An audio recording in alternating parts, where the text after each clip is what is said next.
नमस्कार बच्चों, स्वागत है आप सभी लोगों का हमारे YouTube चैनल में। तो आज के इस वीडियो में हम लोग सॉल्व करने वाले हैं प्रॉब्लम सेट 1 के क्वेश्चंस को। ठीक है, तो यहाँ पर हम कौन कौन से क्वेश्चन देखेंगे, तो क्वेश्चन नंबर 4 से लेकर के 7 तक के क्वेश्चंस को हम सॉल्व करेंगे। ठीक है, और आप लोग को बता दूं कि 1 से लेकर के 3 तक के क्वेश्चन हमने ऑलरेडी कंप्लीट कर लिए हैं अपने पिछले वीडियो में, तो आप इस वीडियो को जरूर देख लीजिएगा। ठीक है ना, चलो अभी देखते हैं 4th क्वेश्चन। तो देखो काफी सिंपल है। यहाँ पर इन्होंने क्या दिया है कि coordinate of point P on a number line is -7, यानी कि हमारे पास नंबर लाइन है, ये लीजिए नंबर लाइन। ठीक, यस। और ना यहाँ पर एक पॉइंट है जिसका नाम क्या है P, ठीक है, और इसका कोऑर्डिनेट क्या है स्टूडेंट्स, -7। ठीक है, तो फिर हमें क्या बताना है कि find the coordinates of points on the number line which are at a distance of 8 units from point P। यानी हमको क्या बताना है कि ये जो पॉइंट P है ना, इससे 8 यूनिट के डिस्टेंस पे जो भी पॉइंट होगा उसका कोऑर्डिनेट हम लोगों को फाइंड करना है। ठीक है, समझ पाए कि नहीं मेरी बातों को? सुनिए, आपको ना अलग से पूरा बड़ा थोड़ा ड्रॉ करके बताती हूँ। ये लीजिए, ये रहा आपका नंबर लाइन। ठीक है, यहाँ पे हम ले लेते हैं पॉइंट P जिसका कोऑर्डिनेट हो गया -7। ओके, तो देखो यहाँ पर क्वेश्चन में इन्होंने ये नहीं बोला कि वो लेफ्ट में होगा या फिर राइट में होगा, तो हम क्या करेंगे, दोनों ही केसेस को कंसिडर करेंगे। यानी हम ऐसा मान लेते हैं कि वो जो पॉइंट है ना वो इस साइड भी है, यानी राइट में भी है और लेफ्ट में भी है ना, क्योंकि 8 यूनिट का डिस्टेंस मतलब वो इधर भी हो सकता है इधर भी हो सकता है ना। यहाँ पे इन्होंने कुछ क्लियरली बोला नहीं है, यानी हम दोनों ही केस लेने वाले हैं। ठीक है, तो हम मान लेते हैं कि अगर मैं पीछे जा रही हूँ तो 8 यूनिट के डिस्टेंस पे ये रहा पॉइंट A और 8 यूनिट के डिस्टेंस पे यहाँ से ये रहा पॉइंट B। ठीक है, तो हमें क्या करना है, इन्हीं दोनों पॉइंट्स के ना कोऑर्डिनेट्स बताने हैं। ठीक है, तो कैसे बता पाएंगे, देखो अगर मैं इसको ओरली बताना चाहूँ तो ये तो बहुत ही सिंपल है। अगर ओरली आप इसको कैलकुलेट करना चाहते हो ना, तो सुनो, ये कितने यूनिट के डिस्टेंस पे है, बोलो जल्दी से, 8 यूनिट के डिस्टेंस पे। ठीक है, तो अगर मैं -7 के आगे जाऊंगी तो क्या आएगा बच्चों, -6 आएगा। ठीक है, फिर क्या आएगा, -5 आएगा, ऐसे कम होते जाता है ना। फिर -4, -3, -2, कितना हुआ, 1 2 3 4 5, ये तो 6 ही हुआ। थोड़ा और मुझे आगे जाना पड़ेगा। ठीक है, ऐसे आपको एग्जाम में नहीं करना है, एग्जाम में तो दूसरे जैसे अच्छे से लिखना है, बस अभी मैं आपको समझाने के लिए ऐसे बता रही हूँ। ठीक है, यस। तो ये हो गया, -1 आएगा, फिर यहाँ पे 0 आएगा, कितना हुआ, 1 2 3 4 5 6 7, और ये रहा 8। यानी कि ये जो पॉइंट B है ना बच्चों, इसका कोऑर्डिनेट क्या हो जाएगा, 1 हो जाएगा, यानी कि +1। ठीक है, और अगर मैं पॉइंट A की बात करूं तो ये कितना होगा, तो 8 यूनिट का डिस्टेंस मतलब क्या, हमें क्या करना है, यहाँ से 8 यूनिट पीछे जाना है। ठीक है, तो चलो चलते हैं। यहाँ पे क्या आएगा, -8, फिर आएगा -7, ठीक है, फिर क्या आएगा, -6, गिनते जाइए, 1 2 3, फिर ये 4, फिर ये 5। 1 मिनट, ये मैं कम करते जा रही हूँ क्या, इधर से तो ये बढ़ते ही जाएगा ना, देखो मैं भी मिस्टेक कर रही हूँ। यहाँ पे 8 होगा, ठीक है, थोड़ा दूर दूर लिखते हैं, ये 9 होगा, ठीक, और ये क्या होगा, -10, ये -11 होगा। ठीक है, और अगर हम और पीछे जाएं, रुकिए थोड़ा और, 8 यूनिट के पीछे जाना है ना, तो 1 2 3 4 ही हुआ अभी, ये 5, ये 6, ये 7, और ये रहा 8। यानी कि जो पॉइंट A है ना बच्चों, इसका कोऑर्डिनेट क्या हो जाएगा, -15। ठीक है, तो देखो हमने ऐसे ओरली भी कैलकुलेट कर लिया, P के इस साइड में जो पॉइंट रहेगा 8 यूनिट के डिस्टेंस पे, उसका कोऑर्डिनेट है -15, और जो यहाँ पर रहेगा उसका क्या है, 1। ठीक है, यानी आंसर तो मिल गया। बोलो आंसर क्या आएगा, फाइनली हमको आंसर यही मिलेगा, 15 और 1। ठीक है, अब आपको एग्जाम में कैसे लिखना है, चलिए मैं आपको समझाती हूँ। ठीक है, यस, इसको मैं मिटा देती हूँ, बाकी ये वाला डायग्राम आप लोग देखते रहिएगा।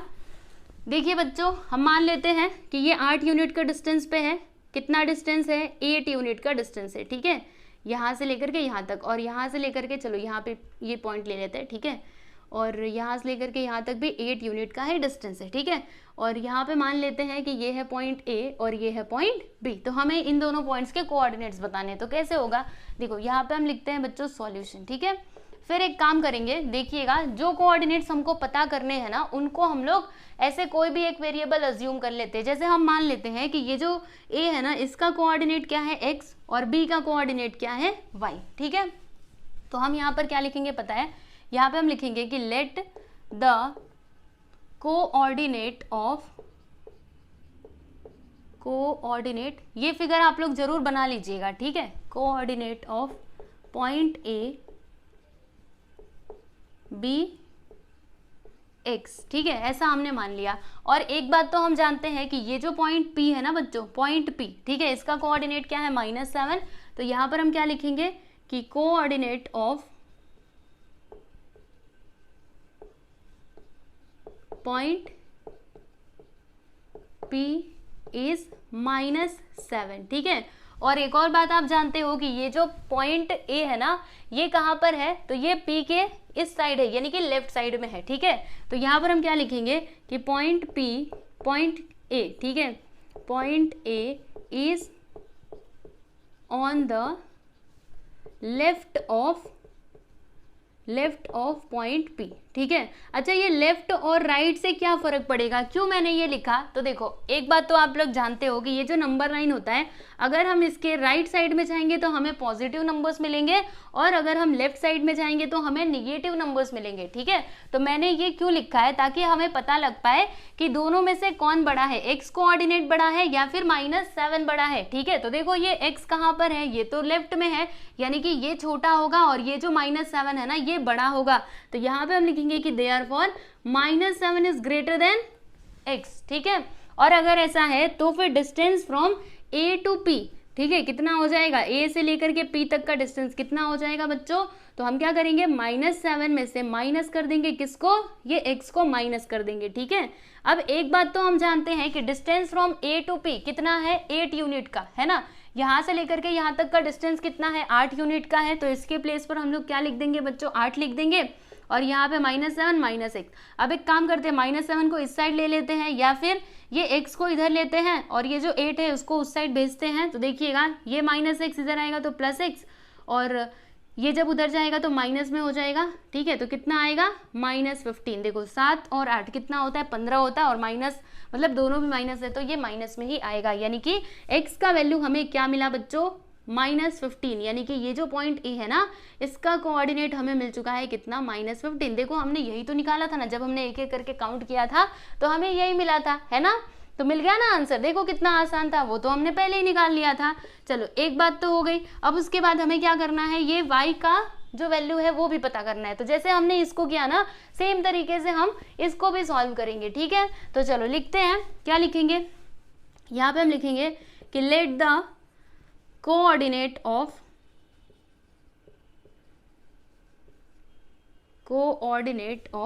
पॉइंट बी वाई, ठीक है। मतलब बी के कोऑर्डिनेट को हमने क्या मान लिया है बच्चों, वाई मान लिया है, ठीक है। और उसके बाद आपको क्या लिखना है, जैसे कि हम एक बात जानते हैं कि coordinate of point P, coordinate of point P is -7, ठीक। तो देखो -7 और ये y में से कौन सा बड़ा होगा, तो देखो ये y कहाँ पर है, ये p के राइट में है, यानी कि ये बड़ा होगा और ये छोटा होगा, है ना। तो यहाँ पे आपको एक स्टेटमेंट लिख करके बताना पड़ेगा कि point b is on the right of point p, ठीक। सो देयरफॉर क्या हो जाएगा, कौन सा वाला बड़ा कौन सा छोटा, तो ये जो y है ना, y ग्रेटर होगा और -7 छोटा हो जाएगा, ठीक है। So therefore distance from P to B कितना हो जाएगा, हम क्या करेंगे, बड़े नंबर में से छोटे नंबर को माइनस करेंगे, यानी कि y -7। अब देखो distance from P to B कितना है बच्चों, 8 यूनिट का।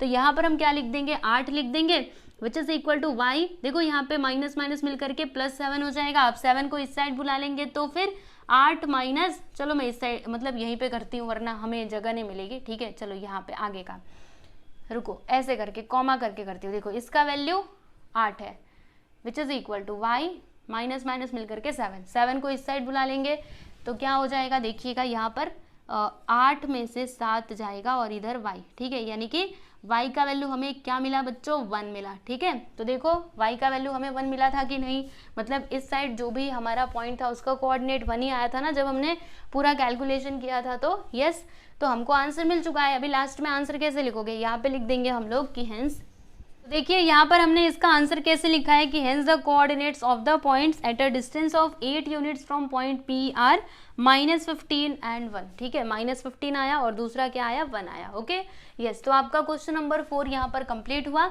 उसके बाद हम लोग देखेंगे 5th क्वेश्चन। तो देखिए इसमें क्या दिया है, जैसे पहला वाला क्वेश्चन देख लीजिएगा कि अगर A से B है और B से C, इसका मतलब क्या हुआ कि अगर ये तीनों पॉइंट्स क्या है, कोलिनियर। जैसे कि मैं आपको फिगर बना करके बताती हूँ, ये देखिए ये रहा आपका लाइन। ठीक है, तो यहाँ पर ना 3 पॉइंट्स हैं, कौन कौन से, A और फिर एक तो B है। ठीक है, और फिर क्या है बच्चों, यहाँ पर लास्ट में है C। ठीक है, तो B को कहाँ पे रखना चाहिए, वो हम डिस्टेंस के हिसाब से रखना चाहेंगे। A से लेकर के C तक 17 है, BC कितना है, B से लेकर के C 6.5, यानी कि B को ना हमें यहाँ पर कहीं पर लेना चाहिए। ठीक है यस, तो यहाँ पर देखो बच्चों, A से लेकर के C यानी पूरा यहाँ से लेकर के यहाँ तक का डिस्टेंस कितना दिया है, 17 यूनिट दिया है। ठीक है, उसके बाद B से लेकर के C तक का डिस्टेंस मतलब यहाँ से यहाँ तक कितना है, 6.5। तो फिर हमें फाइंड क्या करना है, find the distance between A to B, यानी कि ये वाला डिस्टेंस हम लोगों को बताना है। ठीक है, तो ये हम कैसे बताएंगे, ये तो सिंपल है। चलो लिखते हैं यहाँ पे इसका सॉल्यूशन।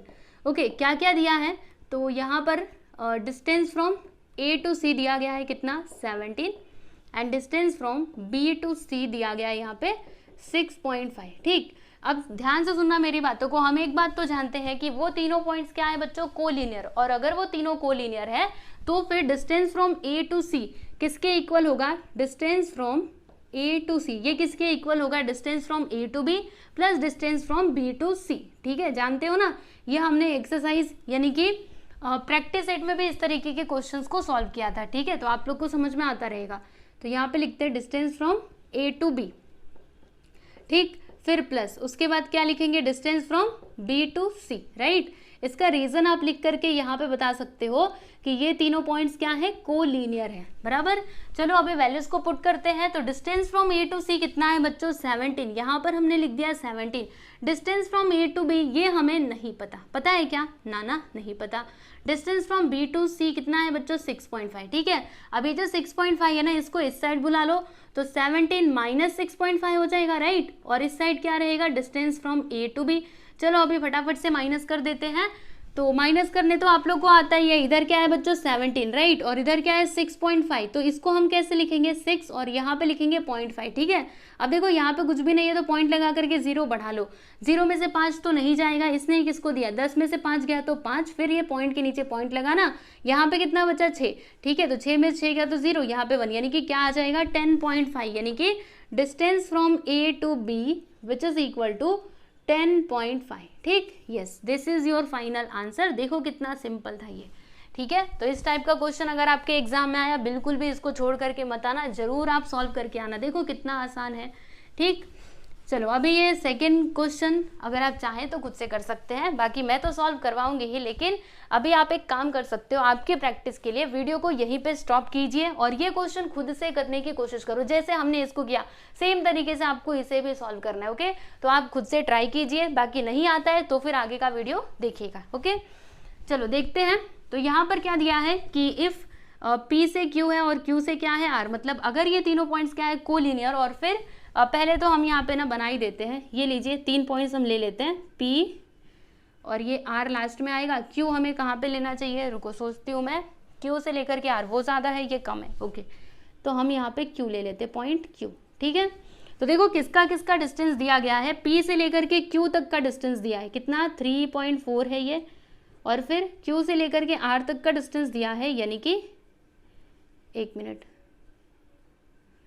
Q से लेकर के R मतलब ये कितना है 5.7। ठीक है, तो फिर हमें क्या बताना है, distance from P to R, यानी कि ये पूरा यहाँ से लेकर के यहाँ तक का डिस्टेंस बताना है। ठीक, तो कैसे बताएंगे, चलो देखते हैं। यहाँ पे पहले जो भी इन्फॉर्मेशन दी गई है उसे हम थोड़ा इधर लिखते हैं, है ना। स्टार्टिंग में थोड़ा बहुत लिख देने का अच्छा लगता है, ऐसे अच्छा लगता है, मतलब लिखना ही चाहिए आप लोगों को, जो भी गिवन रहता है ना वो लिखने का। Okay, distance from P to Q दिया गया है, फिर distance from Q to R दिया है कितना, 5.7।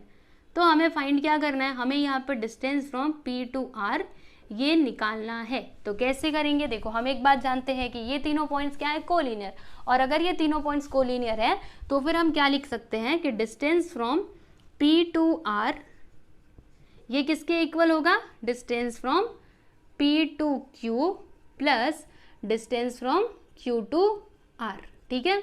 और इसका आप रीजन क्या लिखोगे कि ये तीनों पॉइंट्स क्या है, कोलिनियर, तो यहाँ पे हम लिखते हैं P से Q है और Q से क्या है बच्चों, R है, ठीक है।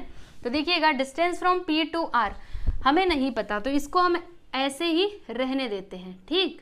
फिर distance from P to Q कितना है 3.4 and distance from Q to R कितना है 5.7। चलो अब इनको प्लस कर देते हैं, तो 7 और 4 कितना होता है 11, 11 का 1 1 आ गया कैरी, 5 3 8 1 9, ठीक है। पॉइंट के नीचे पॉइंट लगाया जाता है, यानी कि यहाँ पर आ जाएगा पॉइंट, ठीक है। तो distance from P to R कितना आ गया बच्चों 9.1, ठीक है। तो यहाँ पे लिख देंगे कि therefore distance from P to R which is equal to 9.1, ठीक है। यस, तो ये रहा आपका आंसर, आप देख सकते हो यहाँ पर आपका क्वेश्चन नंबर 5 ही जो है वो होता है कंप्लीट। चलिए बच्चों आगे बढ़ते हैं और अगला सवाल देखते हैं। तो ये रहा क्वेश्चन नंबर 6। तो जैसे हमने क्वेश्चन नंबर 4 को सॉल्व किया था ना, सेम तरीके से इसे भी करना है। देखो यहाँ पे क्या लिखा है कि coordinate of point A on a number line is 1, यानी कि मतलब एक नंबर लाइन है, ठीक है, जिसपे ना एक पॉइंट है ए, ठीक है। तो इसका कोऑर्डिनेट क्या है +1। तो फिर हमें क्या बताना है कि what are the coordinates of points on the number line which are at a distance of 7 units from A, यानी कि ए से 7 यूनिट्स के डिस्टेंस पे जो भी पॉइंट्स रहेंगे उनके कोऑर्डिनेट हम लोगों को बताने हैं, ठीक है। तो 7 यूनिट का डिस्टेंस मतलब वो इस साइड भी हो सकता है और इस साइड भी हो सकता है, ठीक है। यहाँ पे कुछ कंफर्म नहीं है, तो फिर हम क्या करेंगे बच्चों, इस साइड भी लेंगे और इस साइड भी, ठीक है, क्योंकि यहाँ पे इन्होंने कुछ स्पेसिफाई नहीं किया है, इसीलिए हमें दोनों भी लेना पड़ेगा, ठीक है। तो हम ऐसा मान लेते हैं कि 7 यूनिट के डिस्टेंस पे ये पॉइंट है P और इस साइड में 7 यूनिट के डिस्टेंस पे ये पॉइंट है Q, ठीक है। ऐसा हमने मान लिया। देखो इनके बीच का डिस्टेंस कितना है 7 यूनिट्स, ओके।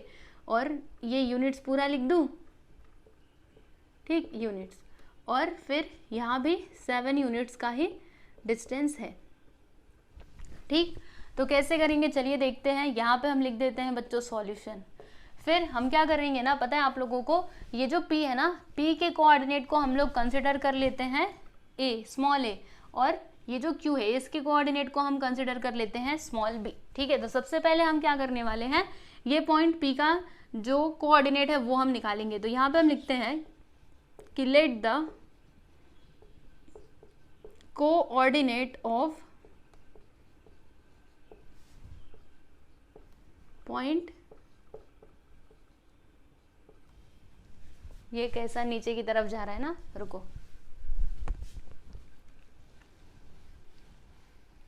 यहां से लिखती हूं, let the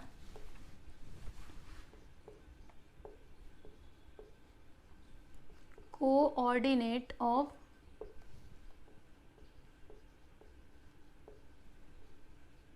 point P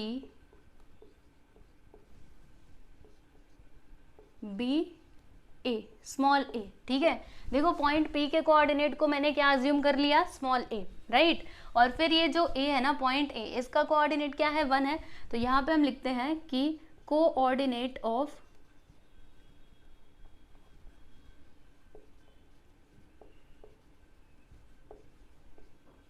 point A is 1, ठीक। तो इसका तो A है, इसका 1 है। अब आपको कैसे पता चलेगा कि कौन बड़ा है कौन छोटा है, तो देखो ऐसे पता चलेगा। ये जो A है ये कहाँ पे है, A के लेफ्ट साइड में है, यानी कि ये छोटा है और ये बड़ा है। तो ये आपको यहाँ पे लिखना पड़ेगा। हम क्या लिखेंगे कि point P is on the left of point A, ठीक है।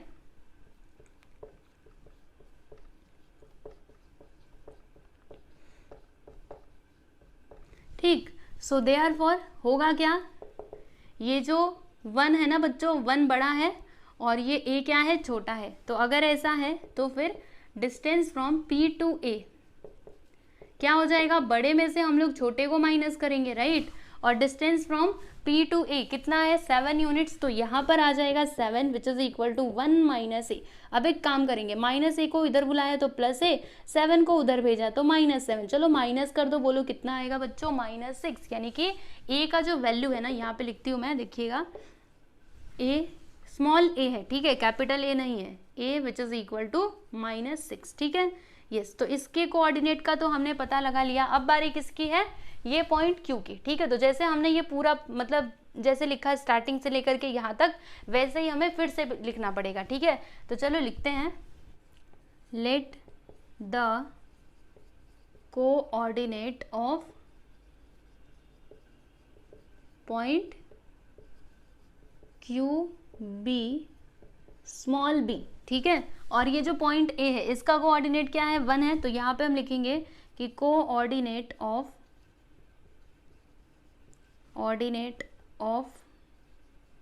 Point A is 1, right.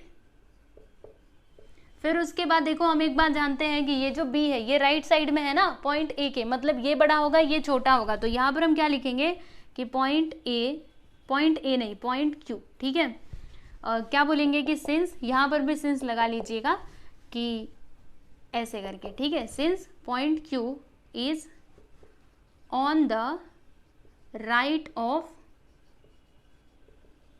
Point A, ठीक है। पॉइंट ए के ये कौन से साइड है बच्चों, राइट साइड में है, सो देयरफॉर क्या होगा, ये वाला बड़ा होगा ये छोटा होगा, राइट। तो यहाँ पर हम क्या बोलेंगे पता है कि ये जो b है ना, b इज ग्रेटर देन 1, ठीक है। और अगर ऐसा है तो फिर distance from P to A to Q, ठीक है, A टू Q क्या हो जाएगा, हम लोग क्या करेंगे, b में से 1 को माइनस करेंगे ना, a से लेकर के q, तो b में से 1 को माइनस किया जाएगा, a से लेकर के q तक का जो डिस्टेंस है वो कितना है जरा देख लो, यहाँ पे 7 यूनिट का डिस्टेंस है ना, तो मैंने यहाँ पर लिख दिया बच्चों 7, और ये जो 1 दिखाई दे रहा है +1, ठीक है, इसको इस साइड बुलाएंगे। तो नेक्स्ट स्टेप में करते हैं, देखिए यहाँ पर आगे का मैंने ये 1 को इस साइड बुला लिया, तो 7 + 1 हो जाएगा which is equal to b, यानी b का वैल्यू हमें क्या मिलेगा +8, राइट। तो यहाँ पर मैंने क्या लिख दिया, therefore b which is equal to 8, ठीक। तो वो जो दोनों पॉइंट्स है ना यहाँ पर और यहाँ पर, इनके कोऑर्डिनेट्स क्या हो जाएंगे -6 और 8, ठीक है। तो हम आंसर कैसे लिखेंगे, यहाँ पे हम लिखेंगे कि हेंस, देखिए यहाँ पर हमने क्या लिखा है कि the coordinates of the points at a distance of 7 units from point A R -6 and 8, ठीक है, मतलब ये हो जाएगा -8 नहीं -6, और ये हो जाएगा 8, ठीक है, समझ गए ना अच्छे से। चलो अब हम बात करेंगे क्वेश्चन नंबर 7 की। हमें क्या करना है, यहाँ पर जो भी स्टेटमेंट्स दिए गए हैं इन्हें कंडीशनल फॉर्म में लिखना है, यानी कि इफ देन का यूज करके हमें इनको लिखना है, ठीक है। तो ये रहा आपका फर्स्ट सब क्वेश्चन, क्या लिखा है कि every rhombus is a square. तो इसका इफ देन फॉर्म क्या होगा बच्चों सोचिए, तब तक मैं इधर लिखती हूँ, ठीक है। तो देखो ये तो सिंपल है ना, यहाँ पे किसकी बात की जा रही है, रोम्बस और स्क्वायर की, यानी कि यहाँ पे क्वाड्रिलेटरल आएगा, ठीक है। तो हम इसको कैसे बोल सकते हैं, यहाँ पे इन्होंने क्या बोला है कि हर एक रोम्बस क्या होता है, स्क्वायर होता है, ठीक है, ऐसे बोला है। देखो आपको एक बात बताती हूँ, आप ऐसे मत सोचिए कि ये स्टेटमेंट गलत है या फिर सही है। आपको क्या करना है, जो भी स्टेटमेंट दिया गया है बस उसी को कंडीशनल फॉर्म में लिखना है, ठीक है। यहाँ पे आप ये मत सोचिए कि ये गलत हो सकता है या फिर सही हो सकता है, ठीक है। तो देखो यहाँ पर इन्होंने बोला कि हर एक रोम्बस क्या होता है, स्क्वायर होता है, ठीक। अब आपको यहाँ पे इफ और देन का यूज करके इसे एक्सप्रेस करना है। तो क्या हो सकता है, हम ऐसे बोल सकते हैं ना कि if a quadrilateral is a rhombus, यानी कि अगर कोई क्वाड्रिलेटरल क्या है, रोम्बस है, तो फिर वो क्या होगा, स्क्वायर होगा, राइट। चलो लिखते हैं, क्या लिखेंगे कि if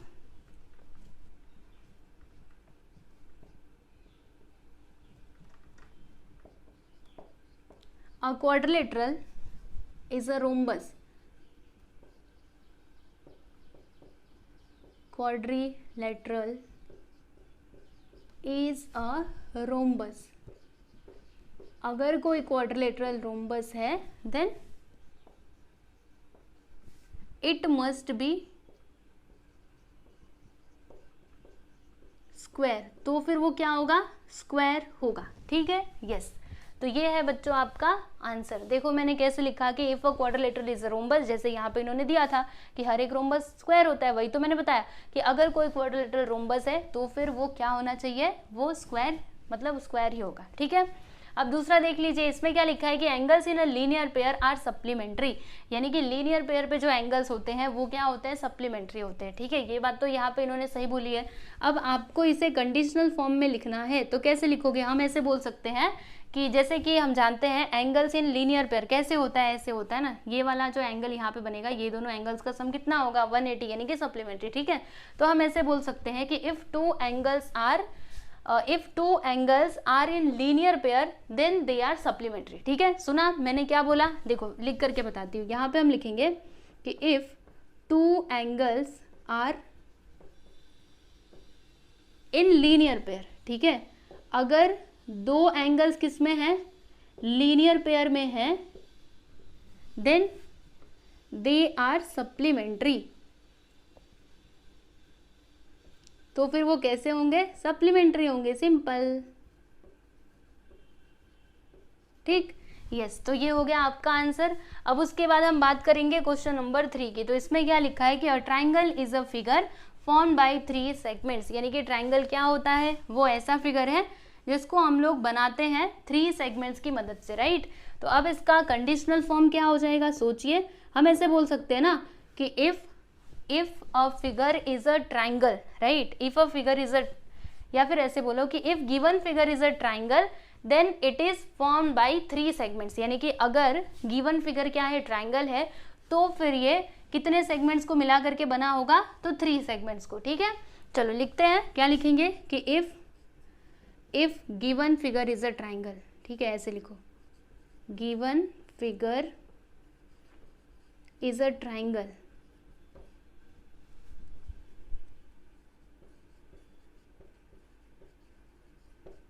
then it is formed by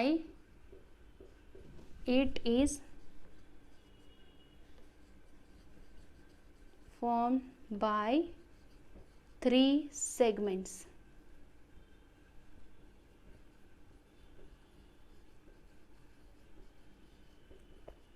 ठीक, चलो आगे चलते हैं। ये रहा आपका 4th वाला सब क्वेश्चन। इसमें क्या लिखा है कि a number having only 2 divisors is called a prime number, यानी कि अगर किसी नंबर के बस 2 ही डिवाइजर्स हैं, ठीक है, तो फिर वो नंबर क्या होगा, मतलब प्राइम नंबर होगा। यहाँ पे मैंने आपको वो कंडीशन बना करके बताया, बाकी यहाँ पे इन्होंने कंडीशन नहीं दिया है, यहाँ पे तो इन्होंने सिंपल सा स्टेटमेंट दिया है। ठीक है, तो चलो इसका कंडीशनल फॉर्म बताते हैं। हम क्या बोलेंगे कि अगर कोई नंबर, मतलब अगर किसी नंबर के 2 डिवाइजर्स हैं, ओनली 2 डिवाइजर्स, तो फिर वो नंबर क्या होगा, प्राइम नंबर होगा। ठीक है, तो इंग्लिश में हम इसको कैसे बोलेंगे कि if a number having only 2 divisors, ठीक है, if a number having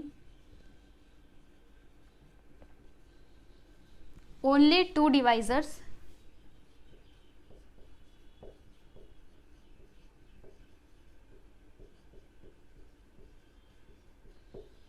then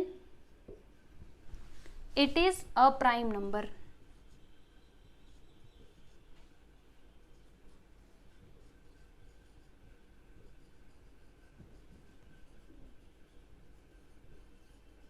ठीक, यस, तो ये है बच्चों आपका फाइनल आंसर। आप देख सकते हो यहाँ पर हमने क्वेश्चन नंबर 7 भी कंप्लीट कर लिया। ठीक है, तो अभी तो हम यहीं पे रुकेंगे। अभी इसके आगे कौन कौन से क्वेश्चन है आपको बताती हूँ। इसके आगे है क्वेश्चन नंबर 8, 9 और 10। तो ये तीनों क्वेश्चन को हम लोग सॉल्व करेंगे अगले वीडियो में, ठीक है ना। और नेक्स्ट वीडियो का लिंक भी आपको डिस्क्रिप्शन में मिल जाएगा, बाकी पिछला वीडियो भी, या फिर सिंपल सा आप लोग प्लेलिस्ट में जाइए, वहाँ पर आपको सारे वीडियोज़ मिल जाएंगे इस चैप्टर के। ठीक है, तो आप लोग पढ़ाई करते रहिए, बाकी कुछ भी डाउट रहता है तो मुझे आप लोग ज़रूर बता सकते हैं। ओके, तो चलिए चलते हैं, मिलेंगे हम लोग नेक्स्ट वीडियो में। Good bye everyone.